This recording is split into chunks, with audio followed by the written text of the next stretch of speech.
Hey, good morning, Wes Wyatt. How are you? I'm doing so good. It's should be a crime, Randy. Well, it should be a crime. I'm sure there's a crime in there somewhere, knowing you. So you're looking good today, buddy. Got the you got the gray stuff going in the bottom and the little black on the top. Is that a new look that Jules Ann likes or what? That's that is the salt and pepper look of what you get when you shave off my mountain man beard that I had going there for a while. It was starting to get a little unruly, I and got you. without Just for Men, this is I've what seen comes it. through. I've seen it. I've got the salt and pepper, a little more salt than pepper, but going. I like to tell people that I'm really younger than I am. I like to put that in my hair so it makes me look distinguished, old, and like I know stuff, right? You tell them it's Grecian formula, not Just for Men. You're like, I'm Exactly. really jet black. I just I'm do jet this. black. Yeah, Exactly. I like to shave. I don't like to go unshaven, but sometimes if I go a couple 3 days working at home and it starts growing out, and the Dixie chick, she says, shave that thing off. It looks terrible. It doesn't get like. I said, what? I said, that's the new look, right? It's the sexy look today. The 2 3 day old and growth. And she goes, but yes, for a 24-year-old man with dark beard, not for an old guy like you with all white, which I felt was I learned something. You know what that was, Wes? what's that? I have one feeling. I usually like to say I have no feelings, but I have one because that stung a little.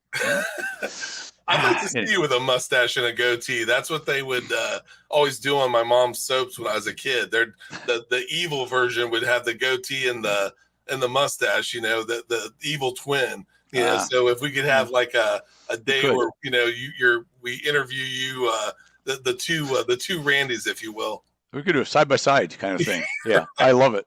I love it. All right, buddy. Well, hey, good to see you, my brother. And instead of chatting with each other, which we do all the time, and we'll be again in a day or two having a Dr. Pepper or two together. Excuse me. Let's bring on Lee. Lee Salz he was sales architect. I mean, the guy's got several books out. He's a sales extraordinaire, and I'm just happy to be able to have as a lifer in the sales world myself. It's going to be fun to chat with a top-notch sales pro and somebody's wrote a lot about it. And I think we should just quit talking and bring Lee on. What do you think? I think that's a great idea. Yeah. Besides that, people get tired of looking at us anyway. So. That's right. All right, let's go do it.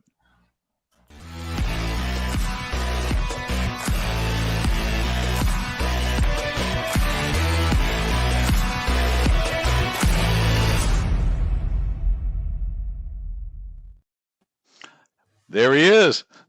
Hello there. We're How you doing? Facial hair. You'll notice, Randy, I don't have any. I don't have enough testosterone. I get a patch here, patch here, patch here. Well, that's funny because since you brought it up, Wes talked about I should have a goatee or something. My problem, this part comes in real well, but there's that two patches right there that just looks stupid, Yeah. I've got a son who's a college pitcher, and he's got the mustache goatee thing. It looks sweet. I'm like, clearly you didn't get that from me because I could never grow that. Yeah, Steve, right? Is it Steve? No, that's David. Steven's the older one. Oh, Steve's okay. David. Yeah. Steven's a senior first baseman, and David's a sophomore and a pitcher.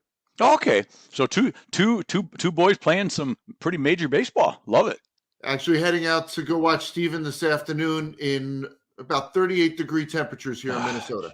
God, they may change to football, Randy, instead of baseball. It's that cold. I think that'd be a great idea. Football in the cold weather you can handle. Baseball is like golf.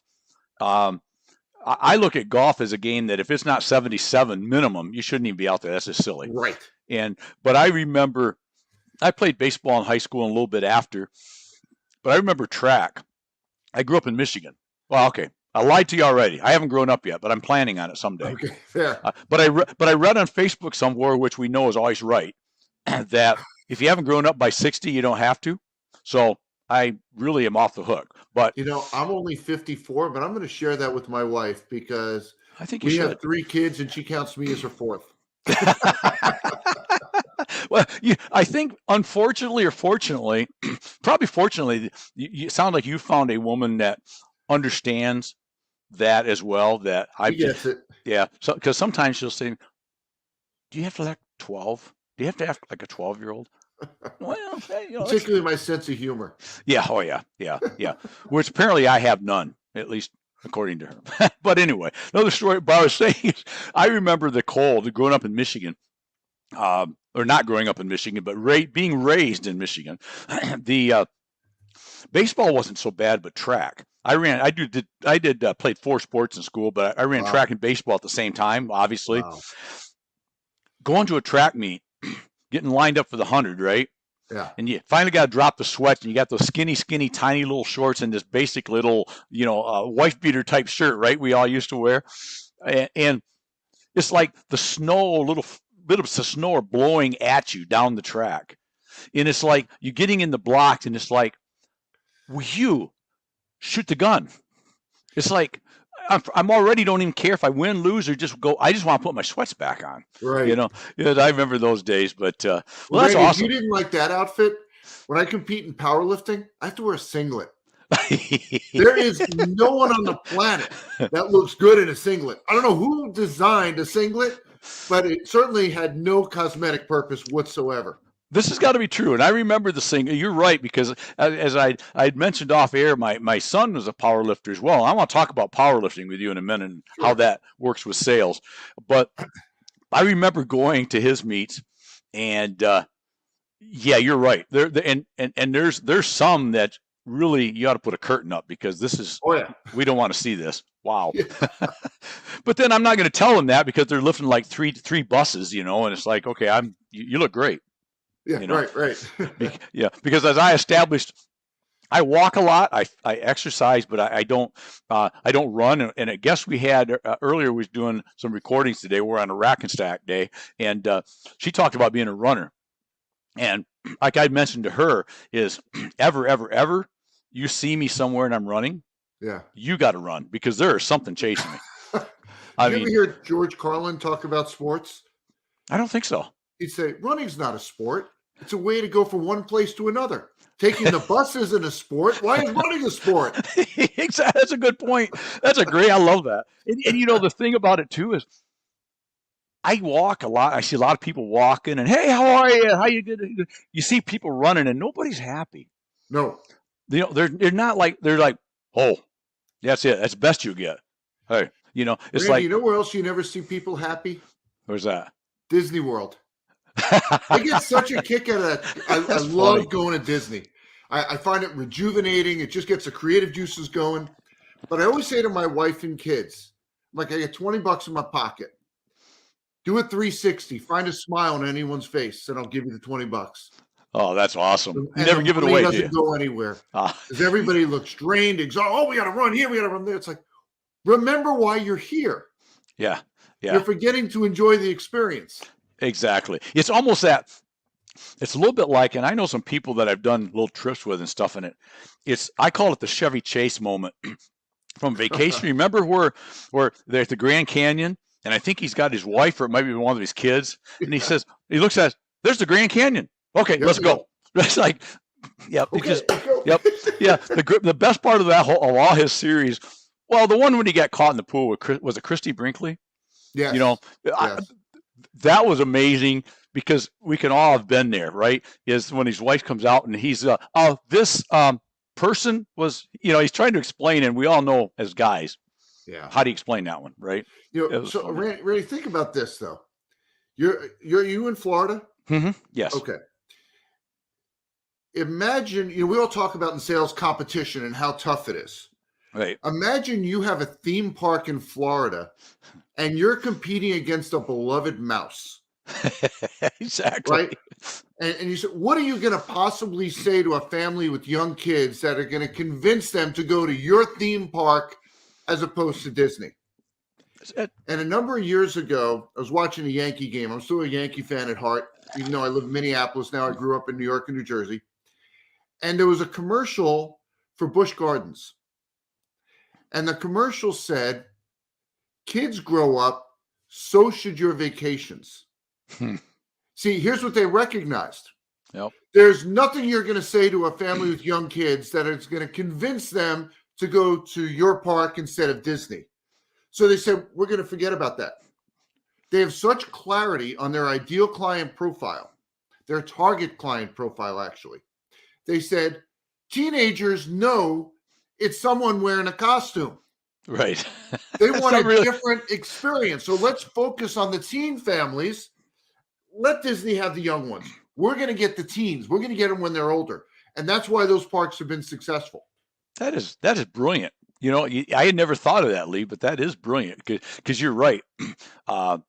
It's they all think it's a mouse. We all know it's not a mouse. And what teenager wants to go there? And I know I don't want a picture on the knee of the mouse, Mom. No. Right. They want something. And it was amazing. When that happened, I was watching the Yankee game with my two sons.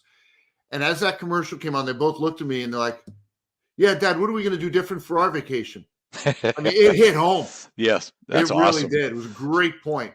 But we so often find that, you know, when salespeople are talking about the price issue, one of the biggest reasons why they encounter that is that they lack clarity on their target client. And there's a difference between an ideal client and a target client. And I work with organizations all the time. They're like, yeah, we have an ideal client profile. And I'll say, well, that's a huge mistake. Well, why is that a mistake? Well, here's what an ideal client profile says. If all the stars were to align, this is the kind of business we'd love to have. It's like a lottery ticket. Mm-hmm. A target client profile says, this is who will perceive meaningful value in what we offer. Every sales minute, every business development minute should be spent in the pursuit of those opportunities. So, Randy, does your audience like free things? Free things? Of course. Everybody likes free things, right? So I'm going to give you a website right now. It's going to be tough for everyone to remember. You ready? I'm ready. Let's go. TargetClientProfile.com. TargetClientProfile.com. That's a tough one to remember, given what we're talking about. Yeah. And you can download a free worksheet that will help you have such clarity on who will perceive meaningful value in what you're selling. See, that is a differentiator, is it not? You know, talking about your book, because you think about it, this is going to be a highly technical sales term. So, you know, for the newbies in the industry, I'll explain it later, willy-nilly. But, you know, we so many times you go willy-nilly after customers that they're not our customer. So why are we, like I think you're saying, is why are we wasting time chasing something that's either unobtainable, or we don't even want, or doesn't make sense to have, even if we get them, right? And I think that's a major, look at that. Wes has got it up there already. Wes earned his keep today. Let me give you an example. We talked about powerlifting before. For years, I've been a member of Lifetime Fitness. And if you're not familiar with those clubs, they got basketball courts, pools, daycare centers, the whole 9 yards. And it's not cheap. But when my kids were younger, I have a daughter and two sons. The daycare was included. After I was done working out, take them on the basketball courts, take them in the pool. Well, my kids are now adults. I don't play basketball. I don't swim there. So all I'm doing is going to their workout equipment, which is subpar compared to another gym in the area. So I just left. I just switched gyms because I don't fit their target client. Right. There's a lot of value there when you say, I'm bringing the whole family here, daycare, basketball. But if you're just going to work out, you can go to where I go now, Crunch Fitness. It's something like $10 a month as opposed to a couple of hundred. Right. So we need to have that clarity on who will perceive meaningful value in what we're selling. Because if we don't have that, we're going to waste a lot of time. We're going to think we got this big, healthy pipeline. And in reality, we got nothing. We're not getting those deals. Yep. That's where. So eliminate the time wasters, right? I mean, huge. And I find in the last several years, especially, I've got better at this. Is I'm in the B2B world, and which is still P2P at the end of the day, right? It's all and that's one thing that I think people confuse sometimes is unless you're talking about high level billion-dollar sealed bid stuff, I get that's a different world. Sure. But in what we all do, B2B, it still comes down to the rep, the sales guy, sales girl, and the buyer. right? And it's got to work. All the other things have to be in play, but that relationship has to work. But I've got way better. That's good English. Maybe I'll be a podcaster someday. I've got much better at interviewing the customer as well. It's not like this has got to be a two-way street here a little bit. And I don't say it that way. So look, sit down, Lee, and I'm going to decide whether I want to do business with you or not. But it is an interview process from a standpoint, right, of are we the right fit? Because if we're not the right fit, then as a rep for one of my manufacturers, I'm going to do my company more justice to go on to something else. And I'm going to help you, sir, by telling you, here's who I think you ought to talk to. Because So the word commonly referred to there is qualifying. Yeah, exactly. Right. We tell salespeople they need to qualify, but we don't give them a tool to qualify against. Well, when you have your target client profile, you now say, okay, I'm qualifying to see the match or lack thereof. Now, I got to ask you, how many years have you been in sales? Well, 4+ decades. You know, I'm not going to say the number. I understand. 4+ decades. I've been in sales a long time. What is the worst thing that you could be called by a prospect or client? The worst thing you could be called? Yep. Pushy, arrogant, vendor. Oh, vendor. Oh, yeah. There you go. There you go. Do you speak any Spanish? Buenos dias. That's it. Okay. Look. Oh, wait. I got one more. La Casa Blanca. I got that one. High school Spanish. To sell, vender. Okay. So when you're called a vendor, what they're saying is you just sell stuff. That's the hot dog guy on the corner. Right on. If there was any logic to the English language, vendor would be a 4-letter word, right, as opposed to what it is. Exactly. But you see, we're guilty too, and you've already done it a few times in this conversation. We call them customer. Mm-hmm. If you look up customer in the dictionary, a customer is defined as someone who buys stuff. So you got a vendor who sells stuff and a customer who buys stuff. It's very transactional. There's no relationship there. But if you ever deal with an accountant, an attorney, would they ever say that they have customers? No. No. What do they say? They have clients. Look that up in Webster's. It's not a synonym. It's one who's under the protection of another. So when you think about what you sell, and I say this all the time, I don't have any customers. Well, then how are you in business? Why are you not living in a refrigerator box? Because I have relationships that are around a client. Right. So when you talk about I'm building hiring processes, go-to-market selling strategies, compensation plans, I couldn't possibly have a customer. I have a client. Right. And we talk about the subtleties when we're differentiating ourselves. When we think in terms of having a client as opposed to a customer, then all of a sudden you can build a partnership. A customer can't be a partner. It doesn't work. Right.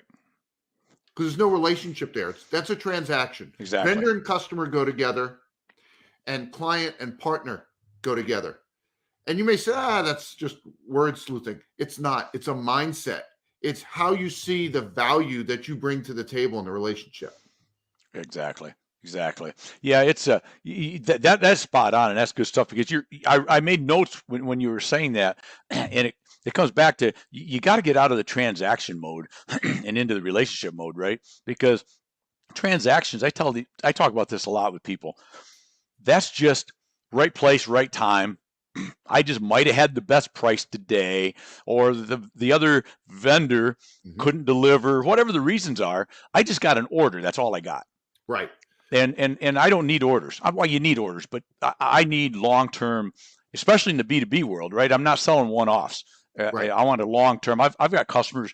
I did it again. I have client friends that I've been doing business with for close to 40 years, some of them. And we just have built that on relationships, not on transactions. And those are the same people that don't nickel and dime you on everything. They're the same people that don't leave you the first time you shipped them red and they ordered blue. They're the guys that'll call you and say you missed an invoice, you screwed up an invoice. Oh, what do we do? So no, actually, it's in your favor, but I wanted to tell you so you could correct it. Right? Those are the kind of things you get, right, Lee, with a a client as opposed to, like you said, a customer relationship. But that's huge. What you just mentioned right there. If you have a vendor-customer relationship and you make a mistake, and by the way, what company can you name that's perfect? We all make mistakes. Yeah. Yep. If you have a vendor-customer relationship, you're in trouble. Mm-hmm. If you have a client partnership relationship, you can recover because it's much deeper than the transaction. Right. Exactly. And when you build those, and I love you're going to change my mindset, even though not my mindset. My mindset's there. We all fall prey to certain terminology, and I think that's excellent that you brought up. It becomes more fun, and we spend a lot of time doing this. So if we're going to be good at it and do it on a long-term basis, we have to find some joy and excitement and fun out of what we're doing, right? Absolutely. And man, there's nothing fun about making a transaction. That's part of the deal. I mean, at some point you got to sign the deal, right? But if I want to do just transactions all day, it would be a lot less stress. I can stand and oversee the self-checkout at Walmart, right? And I'm in the world of transactions, and I'll wander over and fix the scanner when it doesn't work. But that's all that is. There's no relationship there. And I like the relationship part of selling, helping other people get what they want or need. That's an old Zig Ziglarism, right? Absolutely. But I pump the well, or pump the what do I want to say? Stroke the pump this weekend. By the way, I put a post out about it. Remember, Zig always had the pump that he'd take up on stage, and a mutual friend of Wes and I's, and you probably know too, Ben Gay used to carry that pump occasionally on the stage. But anyway, I digress. It's funny how I remember this one time, Lee. I had this Saturday evening, phone rings from a customer. There we go. A client of mine. From who? A client. That's what I thought you said. I'm sorry. Yeah, my hearing's not good. I know. Yeah, I'm talking loud, so you probably are deafened by the brilliance of my voice. But the phone rings, right? And it's Saturday evening, and I'll take calls anytime, unless I'm like really into something I don't want to or can't. But it bothered me because why is he calling me? Because he never does. And I mean, first thought is there something wrong, right? And so I answer the phone, and it's his 8th grade son. And I'm going, he sounds okay, but now I'm a little concerned. Is there something wrong with his dad? Or, what's going on? We chatted for a minute, and I said, thanks for calling. I said, anything up? I said, what's going on? He goes, well, I was kind of wondering if I know you're probably busy, and I said, Dustin, what did you want to ask me? He goes, well, I graduate from 8th grade on Thursday. Okay. And this was in the Amish Mennonite community, so they only go through 8th grade. Okay. And he goes, so I know you're busy. I said, Dustin, you want to ask me something? He goes, would you like to come to my graduation? Okay. And I said, yes. Where's it at? What time? I knew where it was at, but what time? So I hang the phone up. A story of a long story. Let's try to shorten this up. I hang up, and my wife says, you answered that pretty quickly. You never looked at your phone. You never looked to see. I said, because I didn't need to. Whatever it was would have got changed, right? Because those kind of relationships where your client's son calls and asks if you'll come to their 8th grade graduation, those are relationships that I would go there with a broken leg and 6 broken fingers, right? You just don't. And that, I think, is what we all strive in the world of sales to develop every one of our client relationships, right? To be that way. Do we always obtain them? Of course not. But that certainly ought to be the goal. Related to that, salespeople a lot of times make excuses when they're not getting a response to an email, a voicemail call. Oh, they're just really busy. I understand that they're really busy. And I'll say, you busy? Well, yeah, of course. I said, well, let me ask you this. What if your CEO said, I want to meet with you tomorrow morning at 9 a.m. to discuss tripling your salary? Would you be there? Absolutely. But you didn't even look at your calendar. Right.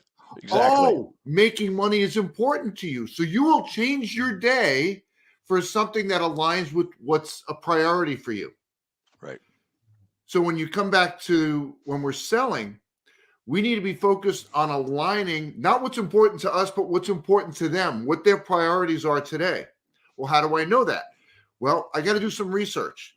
If you're selling to CFOs, for example, you need to research CFOs and find out what are the priorities that CFOs are dealing with today. And if you can get more specific by industry or publicly traded versus privately held, find out what those issues are. And based on what you're selling, align it with those priorities. You'll get a return call, you'll get a return email. But if you're just out here and they have to figure out where there might be a connection, good luck. Exactly. No, that's a great point. I made a note from your books, which are very, very good. As a matter of fact, I truly enjoyed. You're going to give me a quiz? I know I'm not going to. Okay. No, I might give you a quiz. You've been pretty good so far, so we'll see. You're on the edge. You're on the edge. There's a quiz if you don't stay focused here. Okay. But you talk about every deal must yield two more. Absolutely. That's a quote from the Sell Different, I believe, if I'm not mistaken. The business developer's mantra. Yep. Talk a little bit about that. I mean, we all understand the importance, but tell me the mindset when you wrote that, because I wrote that one down when I went back and found my notes from when I read the book, and I wrote that down because I think that takes us away. Or one of my takes from that is it takes us away from transactional to relationship, because I'm not looking for, and I say this sometimes, people don't always understand what I mean, but I'm not looking for your first order. That's, you got to have the first order to start the process, right? But I'm looking for the 20th order. I'm looking for your son to call me 9 years later and invite me to a church program, right? That's what I'm looking for, right? Sure. So, but talk to us about that a little bit. Yep. So I call it the business developer's mantra. Every deal must yield two more. Of course, it's an average, but that's the mindset. Mm-hmm. So what happens is we win a piece of business and we're really excited. And then we go, I don't have a lot in the pipeline now. And so you get what I call the sales EKG effect. You familiar with that? I think so, but go ahead. Okay. I'm probably not as well as you're going to explain. You do the right things, land a piece of business, get a fat commission check, lazy. And the sales manager comes along and says, hey, you need to get going again. Yep. Okay. Start doing the right things again, land a piece of business, get a fat commission check, lazy. It's a very difficult way to live and impossible to scale a business. Right. The business developer's mantra completely changed that. What that does is every time you land a piece of business, you don't go to the end zone, spike the ball, and do the happy dance. You're thinking, okay, what else can I get from this? An upsell, a cross-sell, a referral. Right. There's got to be something more that you can get out of that. And if you think about that mindset, what that does for you, it's like the old shampoo commercial, and they told two friends and so on and so on. Mm-hmm. Today you have one deal. If you get two out of that, right, now you got two. The two becomes four. You get this mushroom effect. Think about what that does to income. Oh, exactly. It's a compounding effect, right? And correct. And compounding works in almost everything.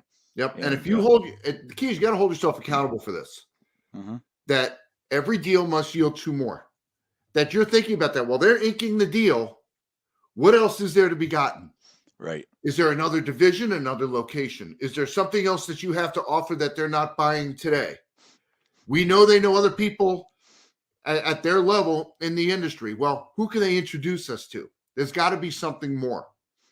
I like that because there's a couple prongs there that's interesting to me. One is the referrals, which a lot of salespeople are, I don't know why, but afraid to ask for a referral. Mm-hmm. And I'm not afraid to ask, number one, but I also feel like if you're building that relationship and you're doing the things right, many times you don't have to ask for it because they give it to you, because they want to give it to you, because they want to be reciprocal, right? They want to. You've helped them. There's a relationship again, back to the client partner, right? But you got to bring it up. Friends. You can't just rely on them. Nope, you got to bring it up if they don't. But that comes back to what we said before with the target client. Yeah. So in other words, whenever you're talking about a referral situation, make sure you educate them on the right fit. Right? So, because here's what gets frustrating. We build a relationship and I start referring clients to you. and you keep coming back, they were too big, they were too small, they were too this, they were too that, wasn't the right fit. You know what happens? Tap gets turned off. Exactly. But if I educate you and say, here's what the right fit looks like for us. Here's the right circumstances. Here are the right people, the right location, the right size, what it feels like, looks like, tastes like, all of that. The more clarity they have, the better job they'll do in referring business your way. Yeah, makes sense. Makes sense. So, and the other part we was talking about this, I thought very interesting too, is it's easy to get caught up in this sale, right? I got this sale. I got this one packet of widgets, but we never asked for any more share of wallet, right? What other widgets and derivatives of that widget are they buying that maybe we can, can we move a little bit on this too? Can we ship together? Can we help you with freight? There's a lot of ways to approach that, but I think sometimes we go, oh, we made the sale because I was looking for this truckload of widgets, but we forgot that they've got 1,700 other widgets of some type that they buy that we never bothered to ask for because we got, like you I think you hit on a minute ago, the EKG effect. We just go, oh man, I just made a bunch of money on this truckload of widgets. I'm up here. I'm going to get lazy and not go, what else can we do for you? Right? So the expression I talk about in Sell Different is conquering accounts. The idea is whatever the full breadth of the solution is that you represent, if that client is still buying components of that elsewhere, you're missing revenue opportunities and you're vulnerable in the account. Right. I'll give you an example. I have a client in the property tax space, and they just picked up one location of this huge company. And that company is using 4 other property tax firms today. Okay. And I said, it's great that you landed that. Tell me about what's next. Remember, every deal must yield 2 more. Right. This is, what do you mean? I said, well, you're going to have that account for a year because someone's going to come along and say, why would you just let them do that one location? But why don't you be proactive and get to the right people and have the conversation around consolidating with your firm? You don't need all these other firms. If you consolidate with us, you get all these benefits. It reduces your cost, all of these wonderful things that happen. Don't wait for them to tap you on the shoulder and say, by the way, we're going to do the dreaded 3-letter word, RFP. We've got all these firms we're using today. We're going to look at some other ones. And of course, what's that going to come down to? Who's the cheapest? Yep. But if you're the proactive one, if you're bringing this to the table, again, we talk about a client relationship, right? I'm introducing this to you because it's beneficial to your organization to consolidate under one firm. And you start going, well, wait a minute. These guys are only working with one location. Why didn't any of those other guys that are doing all of our work, why didn't they ever bring this to us? You differentiate yourself. Exactly. Yep, exactly. Because a point you made early on in that every time if there's 5 widgets and you're selling 3 widgets, that means the other guys have still got an in with the other 2 widgets, which comes right back around to the 3 widgets you just sold, right? And you're battling now. The 2 of you are battling for all the widgets. Where if I have all the widgets, I'm hopefully only battling with myself now to not mess up and to do the job and to build a relationship. So as long as you leave that out there. There's always a danger zone. There's a danger zone always, but there's always that's a huge danger zone when that other sales guy still has a reason to call on that customer, right, or that client, right? It's a danger zone you can eliminate by just hopefully getting the full share of wallet. And usually there's a benefit. Danger zone is complacency. Exactly. The EKG. Right? You say, hey, I love this piece of business we have. Well, who says you're going to have it forever? Exactly. There's other hungry people out there. Right. Mark Cuban's got a great line. Work as hard as someone is working just as hard to take it all away from you, or something like that. So, I've heard something like that. That's a good one. It's a good one. Well, the one other that I wanted to chat about, because I found this very interesting, is there's a quote from the book. And I can't remember which of the 2 books now, but price will always be the deciding factor when buyers don't perceive, I should say, meaningful differentiation. Let's chat about that, because I think that's in both books, actually. It's in both books. I'll let you off the hook. Oh, good, because I couldn't remember which one. Differentiation and Sell Different. Okay, perfect. Yes. Yeah. So, it's funny when salespeople say to me, "Oh, well, they're a price buyer." Well, who isn't? Right. Name someone who wants to pay 1 penny more than they have to for what they need. Why would you pay 1 penny more for something you perceive as the same as something else? Mm-hmm. It doesn't matter if you're talking a consumer sale, a sophisticated corporate sale. So whenever we start saying, well, they're just a price buyer, what you're really saying is, I've been unable to differentiate myself in a meaningful way. Now, we forget that meaningful part. See, I could have joined this podcast today wearing my wife's beach hat and a funny shirt and stuff. Different? I'm sure you would have said, no one's ever done that before. Mm-hmm. But would that be meaningful to the audience? No. Right. Meaningless. So we need to be looking for meaningful differentiation in every interaction we have, both in what we sell and how we sell. I like it. Yeah, that was one of the best. Like I said, when I read books, I actually make notes, especially mm-hmm. books I like, and yours are very, very well done.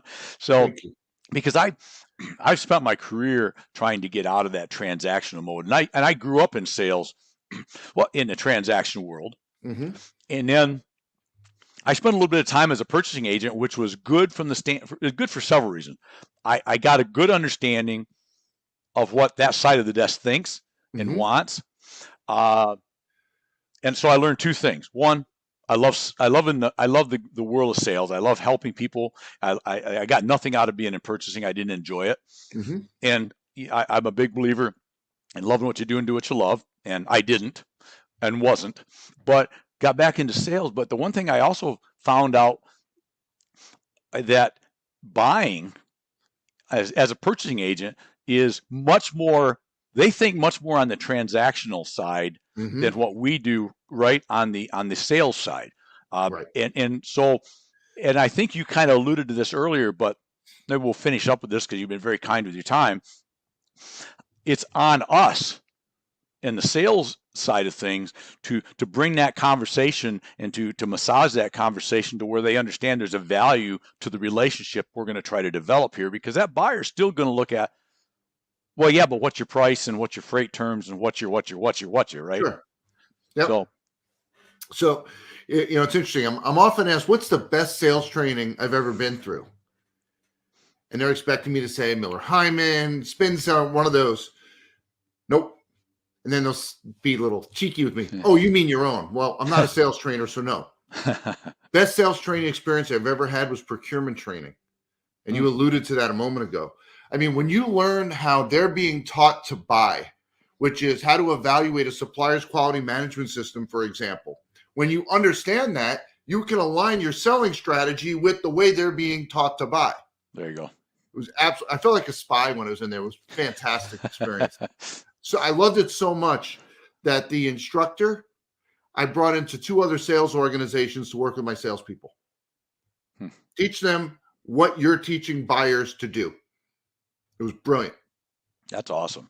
Yeah, that makes a lot of sense. You're right. You can learn so much and be so more effective, but we've got to put ourselves in or at least an understanding of where the buyer is coming from. Yes. Because otherwise, we're going to be completely judged based on and we get the deal, or we don't get the deal based on all their terms, right?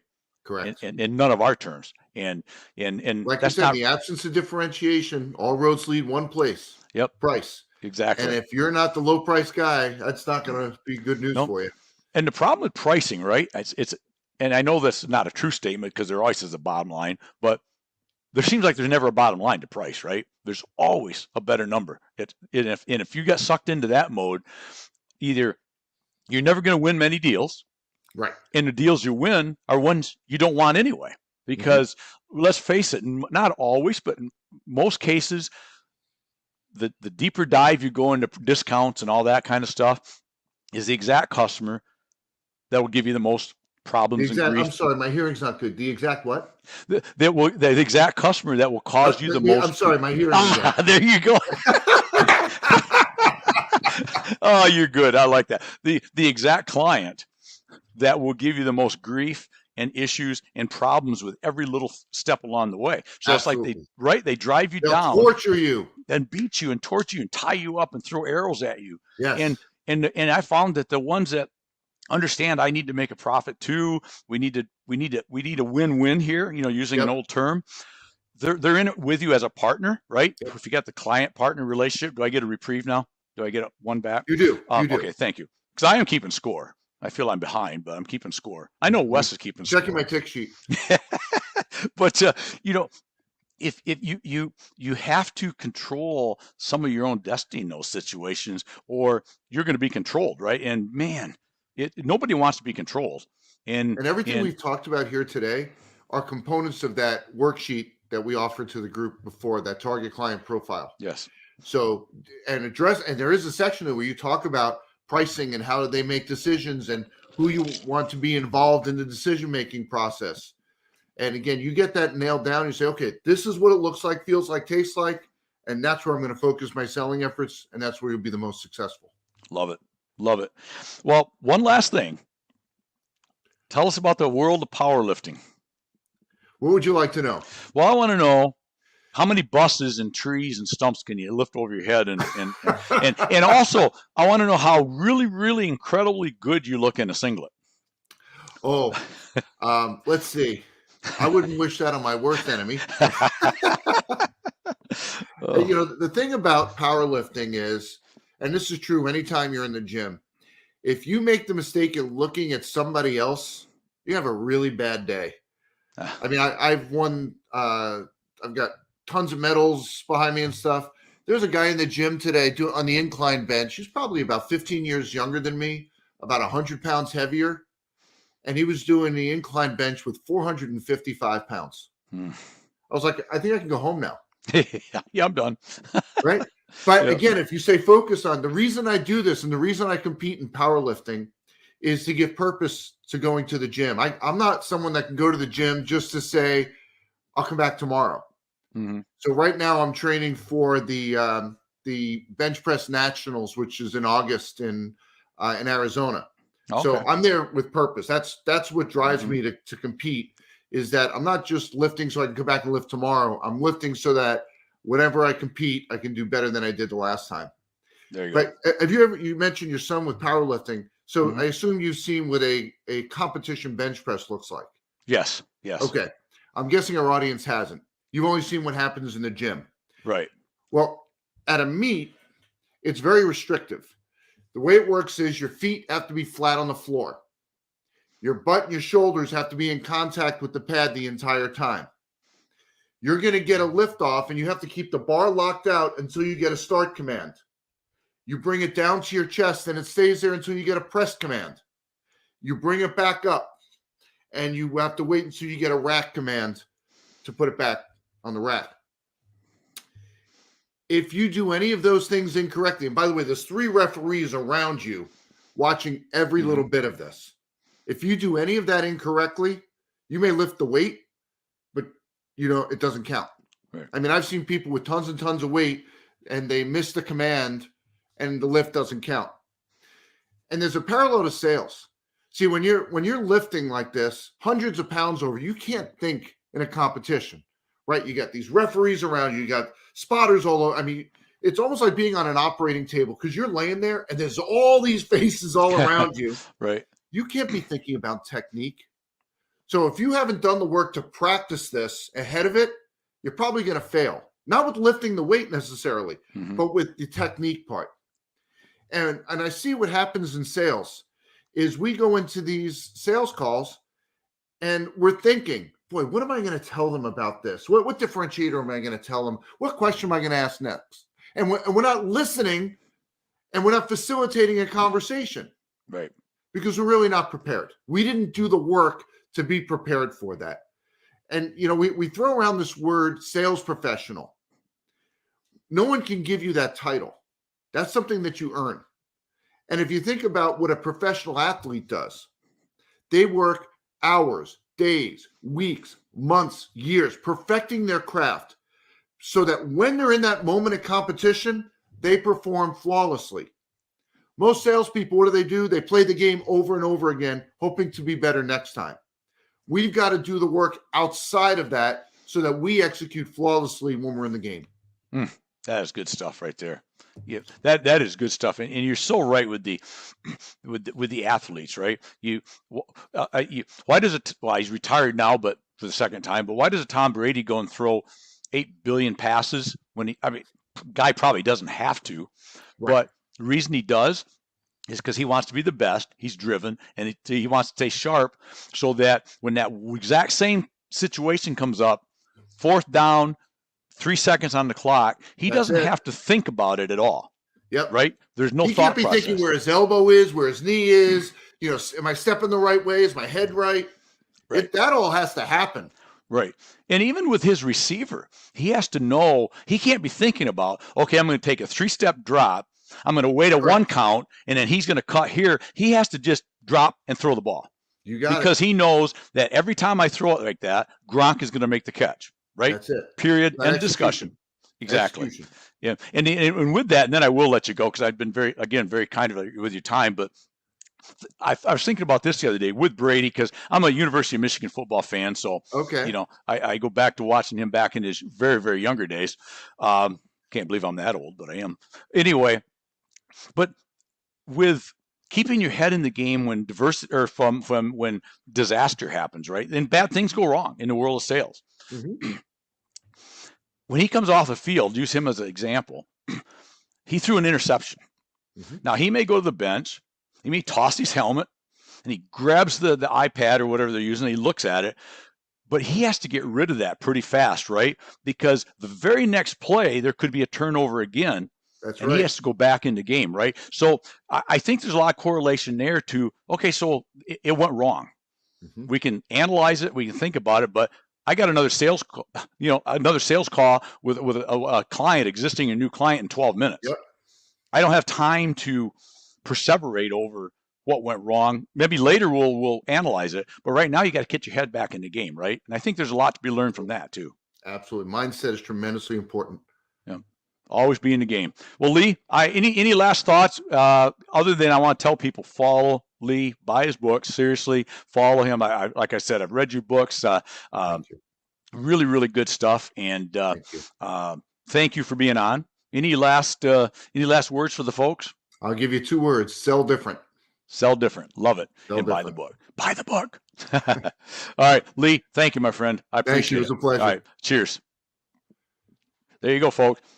Lee Salz. Buy the book. Seriously. As you know by now, and I recommend a fair amount of books from time to time, and I never recommend anything that I haven't read, and I seldom recommend anything that I don't at least get to know the author, which obviously we just had 45 minutes of great chat with a guy that's a true pro. So follow him, check out his website, and learn from the guy. The guy's top notch. So anyways, that's all I got other than, what was I thinking about? Oh, we talked about it a little earlier. Love what you do and do what you love, right? It's important. We only get one go around, so live it, love it, and own it. And that's the important part. I always do the own it in caps now because you can live it and you love it, but you got to own it. Whether it's good or whether it's bad, you have got to own it. And while you're at it, go make today your best day ever. Till tomorrow. Cheers, my friends.